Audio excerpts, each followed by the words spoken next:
Thank you very much, Minister Abrego, for being here today and for a very warm welcome. Admiral Halsey, Commander Southcom, thank you for your great work, your partnership. Phenomenal job, you and all the troops down here and throughout the hemisphere. And Father, thank you for the blessing of this pier. What a reminder that Almighty God is truly the commander of all affairs, including today and all the important work we're undertaking. It is great to be here at Vasco Núñez de Balboa Naval Base. Our shared roots here run deep. Once known as Rodman Naval Station, this place has long played a vital role in protecting the canal.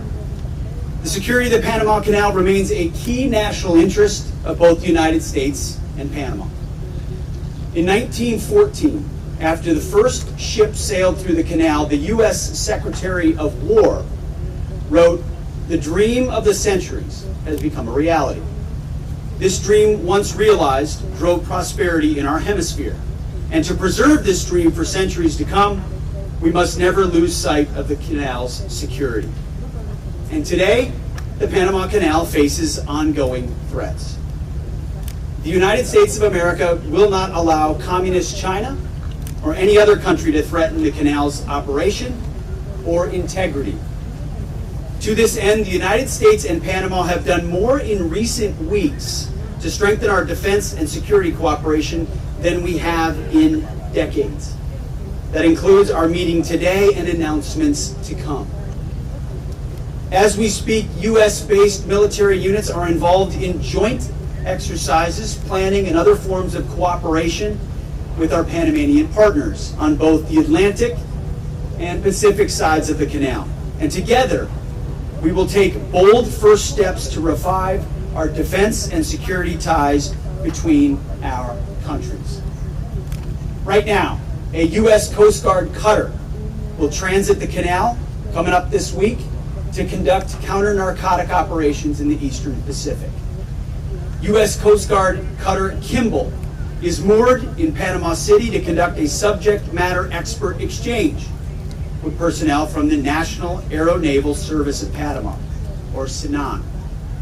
The USS Chosen, where I'll be tomorrow, is a guided missile cruiser.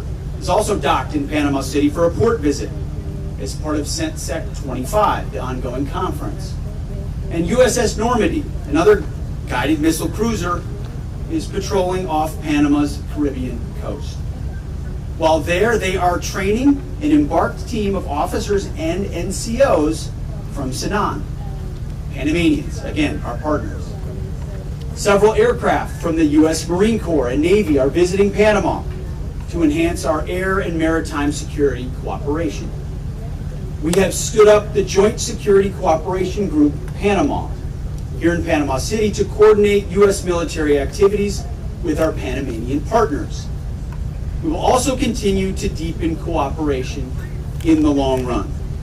This includes increased training, exercises, and information sharing between U.S.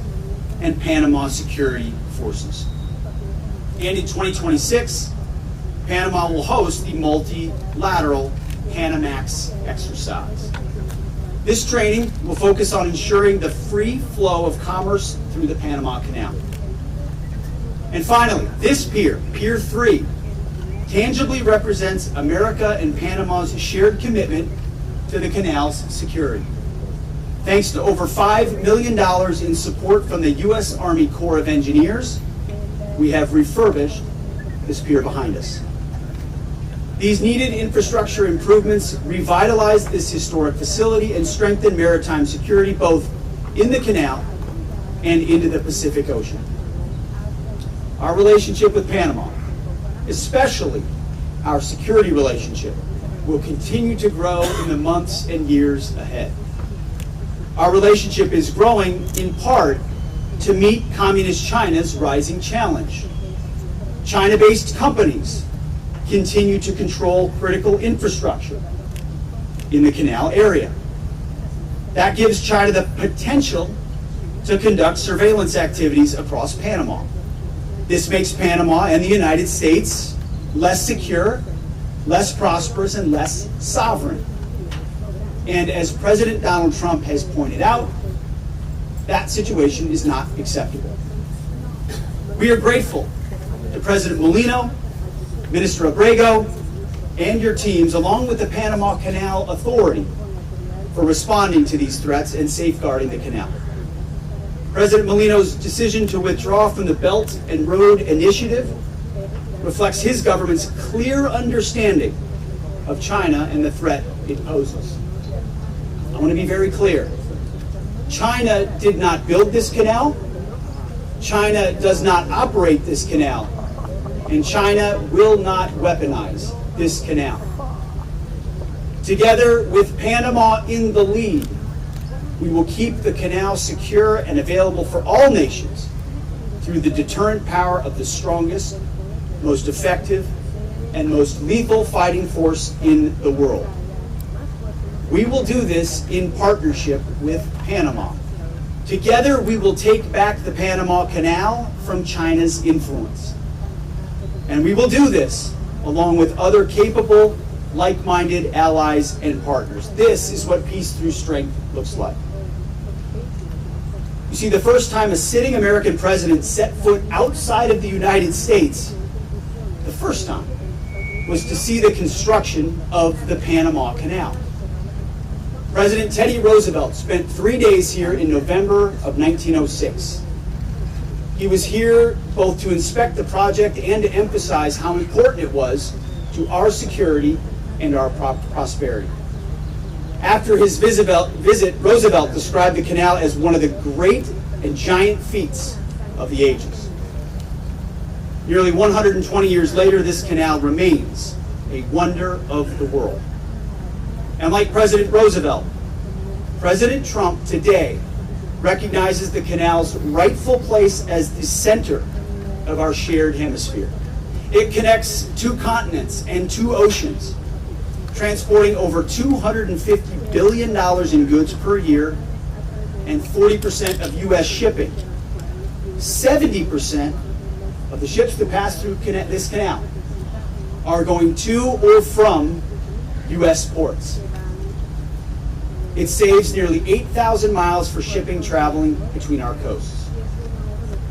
Almost 100 U.S. military vessels each year transit the canal. This miraculous canal shows what our 2 nations can achieve together. We worked together to build this canal. Workers from both our countries gave their lives during its construction. We are proud of our shared history and excited for our shared future. Returning Pier 3 to service today shows how we will continue to work together to secure and preserve that legacy. God bless. Thank you very much. And good time. Agradecemos sus importantes palabras. Acto seguido, revelación de placa conmemorativa de la renovación del Muelle 3, símbolo de este importante logro para nuestra infraestructura marítima, a cargo del Ministro de Seguridad Pública y el Secretario de Defensa de los Estados Unidos.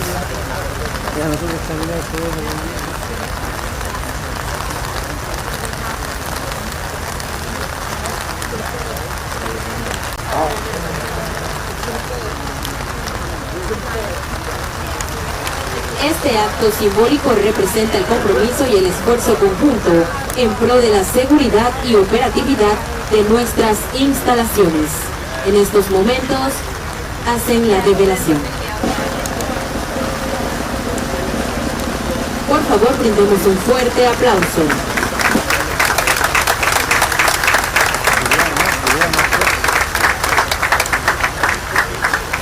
Con el debido respeto, invitamos a proceder al corte de cinta que dará inicio formal a esta inauguración. Para ello,